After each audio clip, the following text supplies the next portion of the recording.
ඕනම දෙයක් දුලාසී අපි දෙන්න ඕන දත්තත් එක්ක. නැත්නම් පිළිගන්න බෑ. පිළිගන්න බෑ. එතකොට දැන් මේ ජ්‍යොතිෂ විද්‍යාවේ ප්‍රධානම දෙක තමයි සම්භාවිතාව හා සංඛ්‍යානය. ඒ කියන්නේ අපි දත්ත එකතු කරලා මේව සිද්ධාන්ත වශයෙන් ඉදිරිපත් කරලා තියෙනවා. අය අපි සිද්ධාන්ත පරීක්ෂණ කරනවා.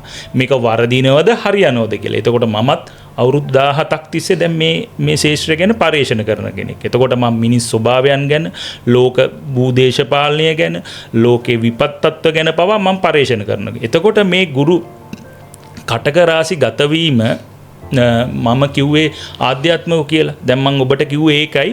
මම අර මේ ගුරු කටක රාශි වෙන වසරවල් ගැන කිව්වේ 2014 15 2001 2 90 91 78 79. ඒ කියන්නේ අවුරුදු 12කට සැරයක් තමයි මේ ගුරු කටක රාශි ගත වෙන්නේ. ඒක මම ඒ කිව්වේ විද්‍යාත්මක පදනම කියන්නේ මේ දත්ත එකතු කරලා අපි අරන් තියනවා. ඒ කියන්නේ පෘථුවියට පෙනෙන විදියට අපි නැගෙනහිර රහසේ ග්‍රහ තාරකාත් එක්ක තමයි මේ ජ්‍යොතිෂ සිද්ධාන්තත් එක්ක අපි අනාදිමත් කාලයක සිට නිවැරදිව ඵල ප්‍රයෝජන අරන් තියෙන්නේ. ඉතින් මේ ඇත්ත ඔබ කියනවා වගේ තරුණ ප්‍රජාවට කියන්නේ මම මේක විද්‍යාත්මක විෂයක්.